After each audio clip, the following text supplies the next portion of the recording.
नमस्कार दोस्तों, आपका भक्ति कीर्ति में स्वागत है।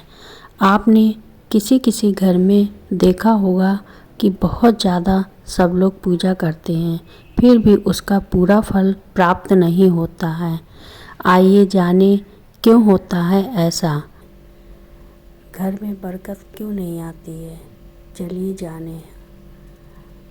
इस वीडियो के माध्यम से दोस्तों, आपने बहुत से लोगों को यह कहते हुए सुना होगा कि मैं इतना पूजा पाठ करता हूँ, फिर भी मुझे उसका फल नहीं मिलता है। हम उसका कारण बताएंगे।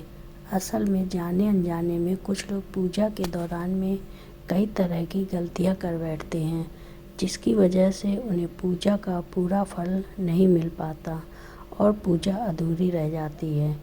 ऐसे में अगर आप गलत विधियों और नियमों के साथ पूजा करते हैं तो इसका विपरीत प्रभाव भी पड़ सकता है। जानते हैं कि घर के मंदिर में पूजा करने का सही तरीका क्या होता है। किसी भी देवी देवता या भगवान का पूजन करने से पहले स्नान किया जाता है। स्नान के पश्चात शांत मन से भगवान के सामने आसन पर बैठा जाता है।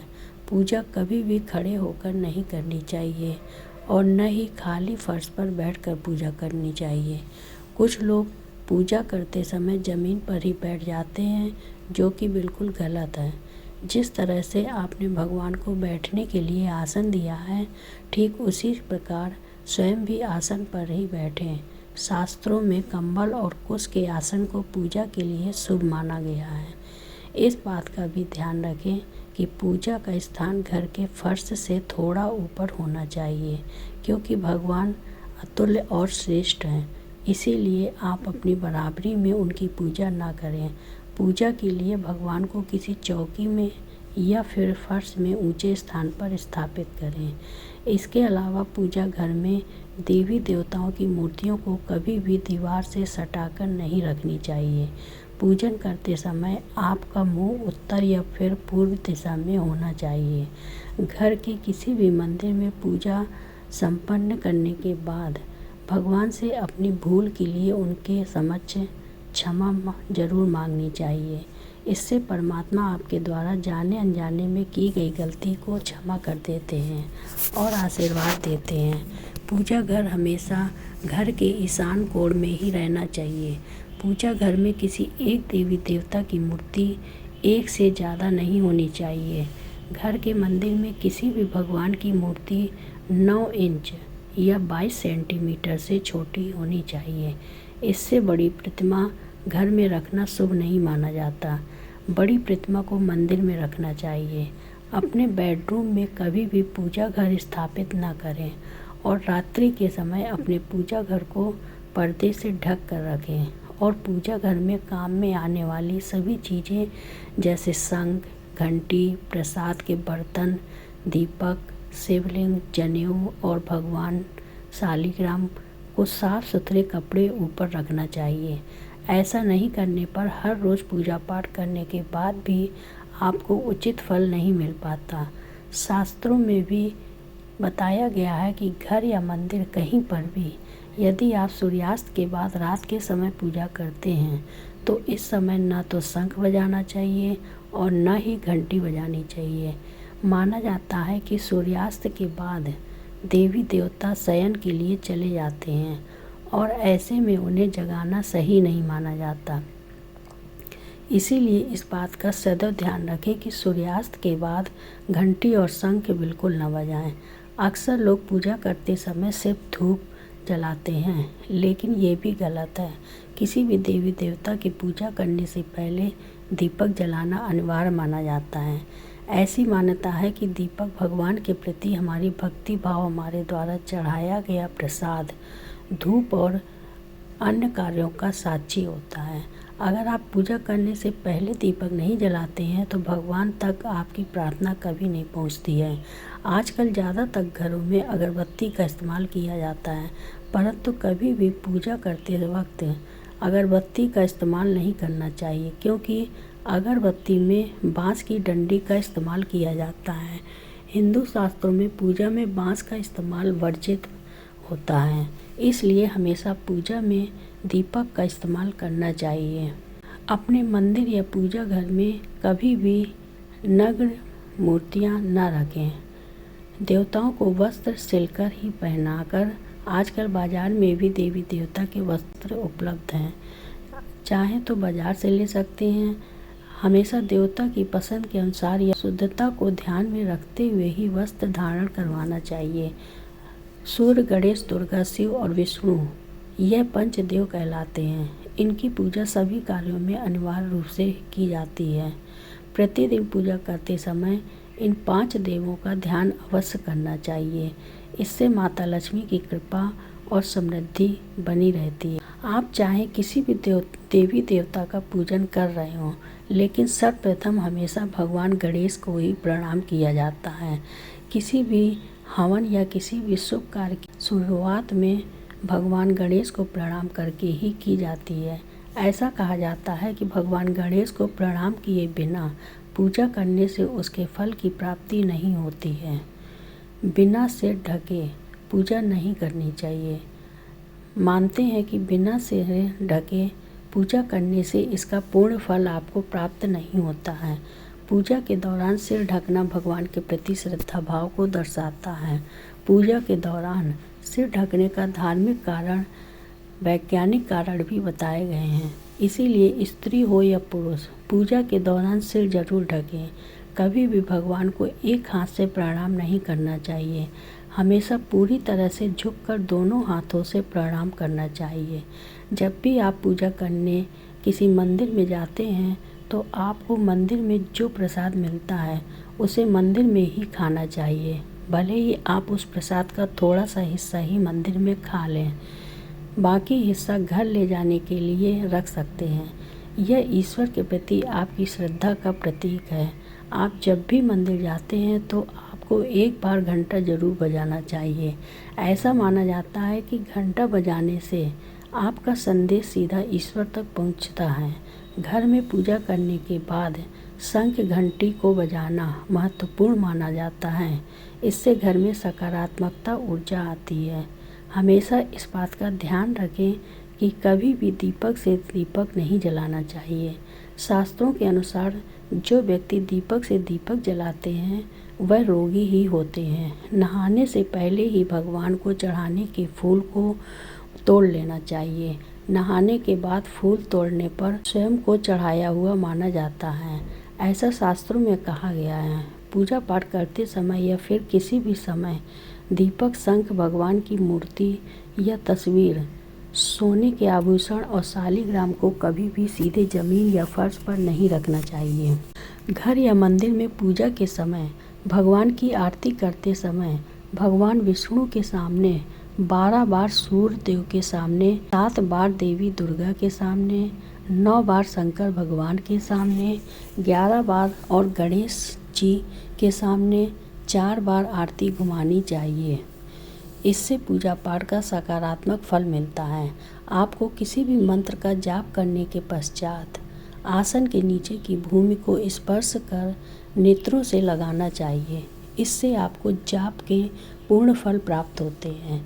अगर आप किसी खास प्रयोजन के लिए कोई पूजा पाठ अनुष्ठान करते हैं तो उसके लिए संकल्प को पूरा करने में ज़्यादा समय नहीं लगाना चाहिए। अगर आपने कहीं किसी को दान करने का संकल्प लिया है तो उसे जितनी जल्दी हो सके पूरा कर देना चाहिए। संकल्प को पूरा करने में देरी से पूजा अनुष्ठान का पूरा लाभ नहीं मिलता है। किसी को भी कोई वस्तु दान दक्षिणा हमेशा दाहिने हाथ से ही देनी चाहिए।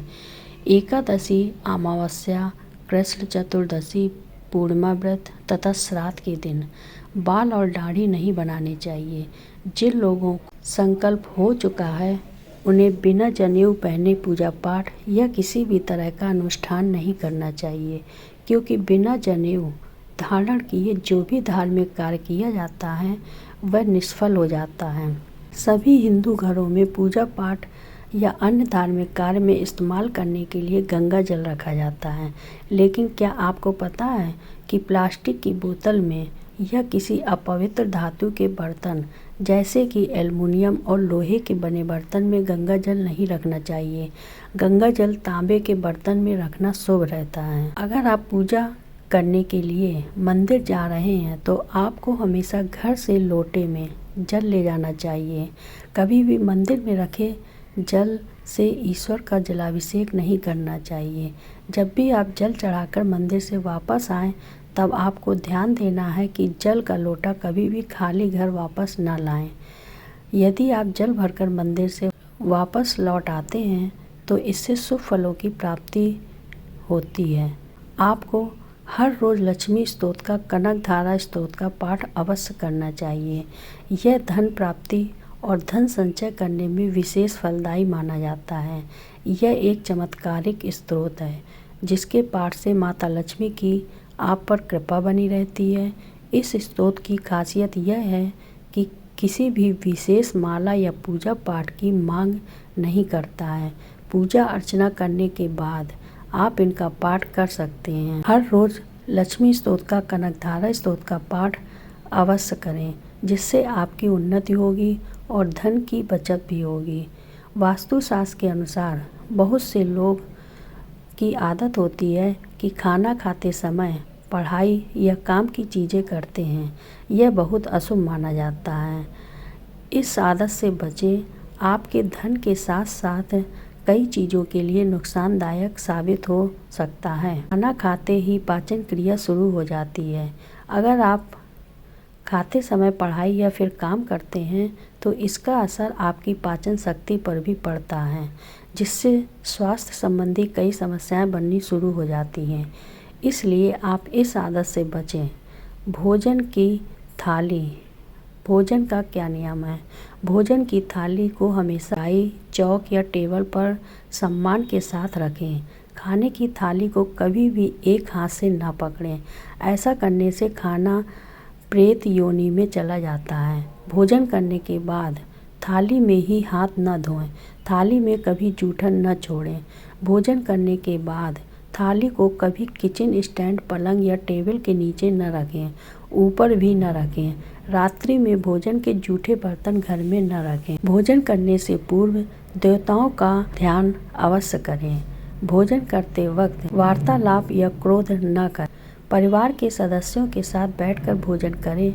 भोजन करते वक्त अजीब सी आवाज़ें न निकालें।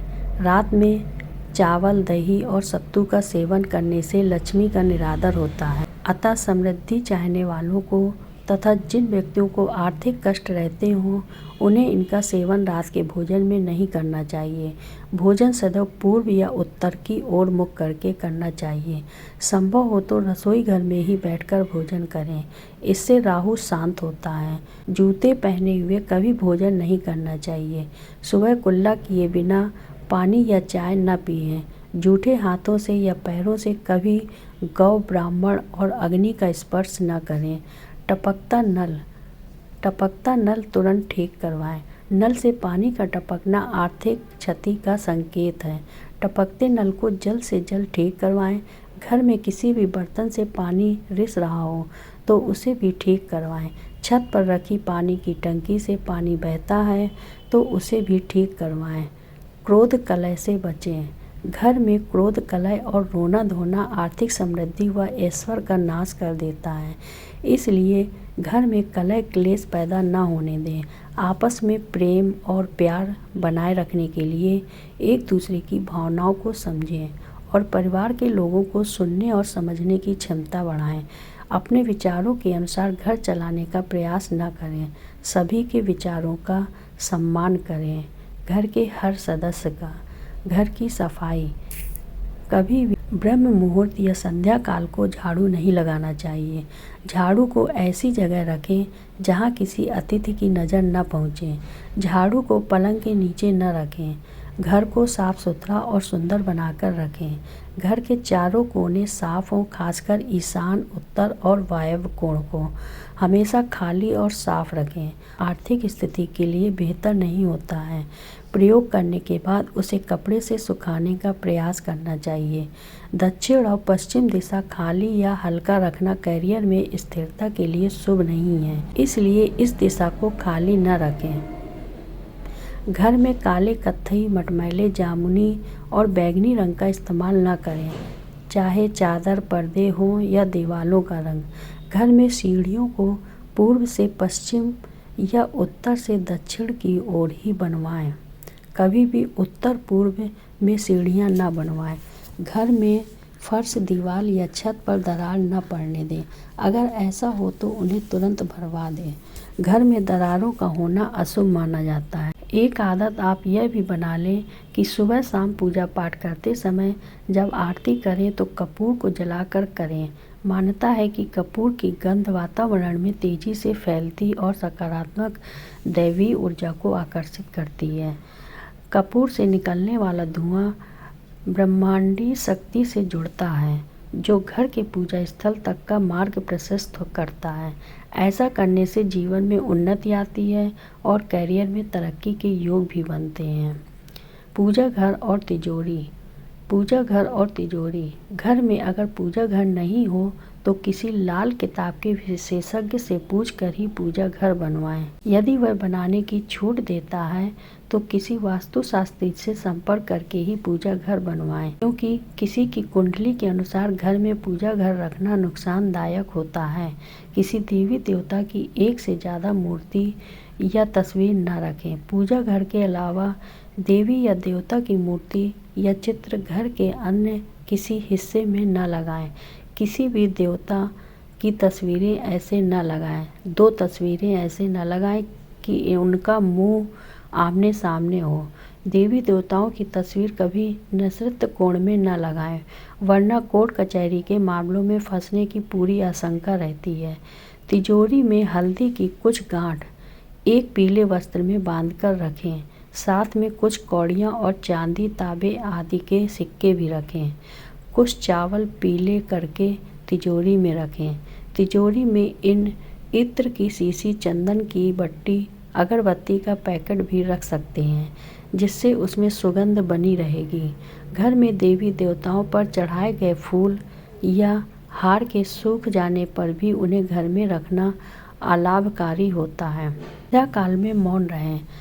संध्या काल में अनिष्ट शक्तियाँ प्रबल होने के कारण इस काल में निम्नलिखित बातें निषिद्ध बताई गई हैं: सोना, खाना पीना, गालियाँ देना, झगड़े करना, अभद्र एवं असत्य बोलना, क्रोध करना, शाप देना, यात्रा के लिए निकलना, शपथ लेना, धन लेना या देना, रोना, वेद मंत्रों का पाठ, शुभ कार्य करना, चौखट पर खड़े होना।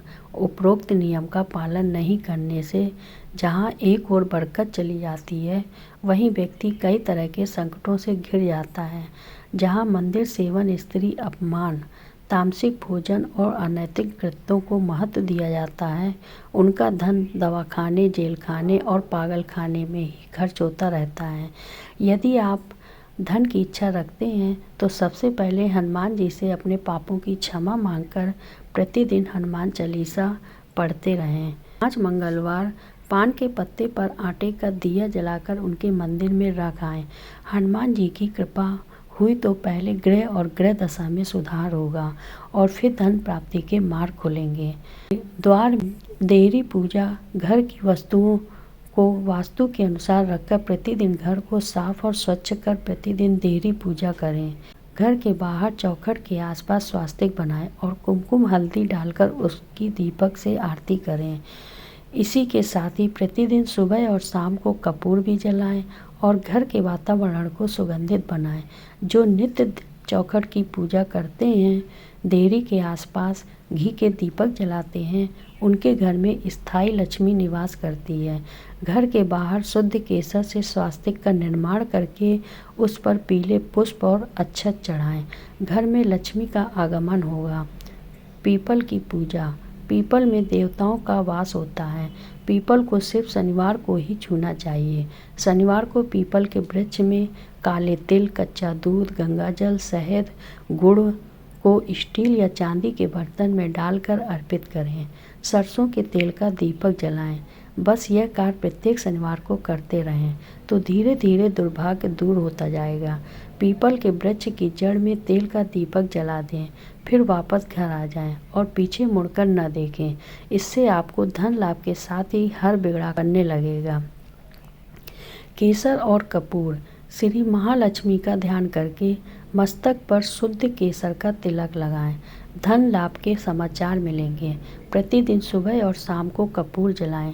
घर के किसी स्थान पर वास्तु दोष हो कपूर जरूर जलाकर रख दें। कपूर अति सुगंधित पदार्थ होता है तथा इसके दहन से वातावरण सुगंधित हो जाता है। कपूर जलाने से देव दोष व पितृ दोष का शमन भी होता है। माँ, बेटी और पत्नी का सम्मान जरूर करें। पत्नी और बेटी लक्ष्मी का रूप होती है।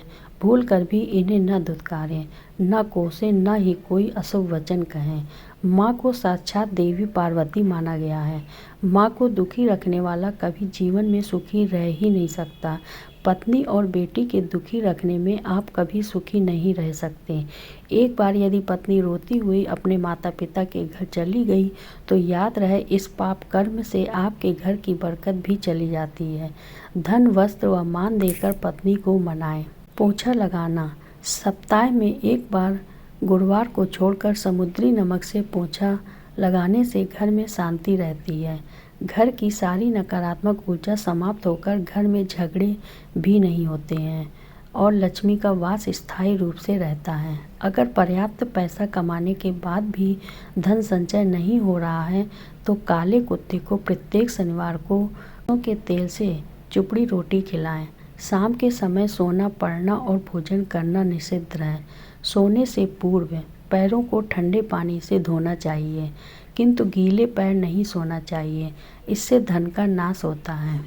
मकड़ी का जाला। घर में या वॉशरूम में कहीं भी मकड़ी का जाला न बनने दें। घर में कहीं भी कचरा या अटाला जमा न होने दें। छप्पर पर बांस न रखें और किसी भी प्रकार की अनुपयोगी वस्तुएं भी न रखें।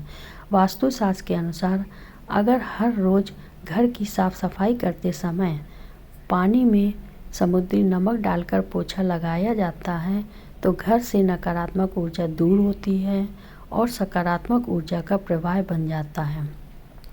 साथ ही परिवार की परेशानियां दूर होती हैं और अनावश्यक खर्चे जो परेशान करते रहते हैं उनमें भी कमी देखने को मिलेगी, जिससे आप अच्छी बचत कर पाएंगे। लेकिन ध्यान रहे कि रविवार, मंगलवार और गुरुवार के दिन घर में नमक के पानी का पोछा न लगाएं। अन्य दिन आप यह कार्य कर सकते हैं। हमेशा ध्यान रखें कि रात में सोने से पहले पैर जरूर धोएं और उनको सुखा कर ही बिस्तर पर जाएं। यह आदत आपके लिए काफ़ी मददगार साबित होगी। ऐसा हर रोज़ करने से शरीर की थकान और चिंता दूर होती है और जब सुबह उठते हैं तब आपके अंदर सकारात्मक ऊर्जा का प्रवाह बना रहता है, जिससे आपको लक्ष्य को प्राप्त करने में सफलता मिलती है। यह आपकी नींद के लिए भी काफ़ी अच्छा माना जाता है और यह आदत आपके बुरे वक्त को अच्छे तौर से में बदल देता है। आर्थिक उन्नति और भाग्य को मजबूत बनाने के लिए हमेशा ध्यान रखें कि घर के आगे कभी भी कूड़ा कचरा जमा न होने दें। साथ ही हर रोज़ पूजा पाठ से पहले घर के आगे गंगा जल का छिड़काव करें। ऐसा करने से घर में माता लक्ष्मी का प्रवेश होता है और घर के सदस्यों के ऊपर आने वाली हर समस्या दूर हो जाती है। साथ ही शाम में 2 दीप घर के मुख्य द्वार पर जलाएं। यह आदत आप जरूर अपनाएं। ऐसा करने से आपके घर में उन्नति के मार्ग खुलते जाएंगे। प्रिय दोस्तों, वीडियो आपको अच्छा लगा हो, शास्त्रों के अनुसार जानकारी आपको अच्छी लगी हो तो वीडियो को लाइक करें, शेयर करें, सब्सक्राइब करें। कमेंट बॉक्स में जय माँ लक्ष्मी जरूर लिखें। धन्यवाद। प्रिय दोस्तों, वीडियो आपको अच्छा लगा हो, शास्त्रों के अनुसार जानकारी आपको अच्छी लगी हो तो वीडियो को लाइक करें, शेयर करें, सब्सक्राइब करें। कमेंट बॉक्स में जय माँ लक्ष्मी जरूर लिखें। धन्यवाद।